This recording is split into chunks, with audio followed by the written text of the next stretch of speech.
Next చేయాల్సిన పని ఏమిటి? బండి సంజయ్ గారిని అడగాలి.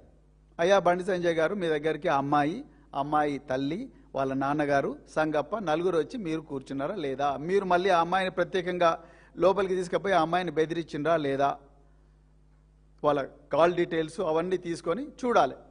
మరి బండి సంజయ్ గారిని కూడా విచారించినట్టుగా తెలవడం లేదు. అంటే నిజంగా విచారించుంటే తెలుస్తుంది.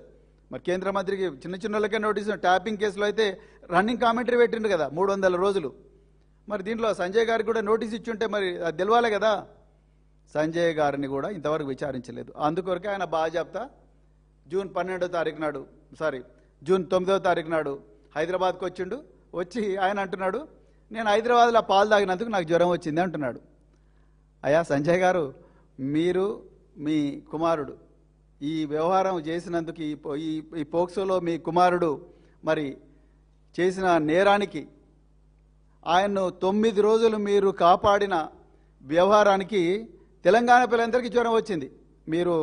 మీకు హైదరాబాద్లో పాలు తాగి జ్వరం వచ్చిందో లేదో మాకు తెలియదు, కానీ ఆ వ్యవహారం మే 8వ తారీఖు నుంచి మే 16 లొంగుబాటు అరెస్టు డ్రామా ఉంది చూసినరా? ఆ లొంగుబాటు అరెస్టు డ్రామా వరకు జరిగిన ఏదైతే హై వోల్టేజ్ డ్రామా ఏదైతే ఉందో దానివల్ల తెలంగాణ ప్రజలందరికీ కూడా జ్వరం వచ్చింది.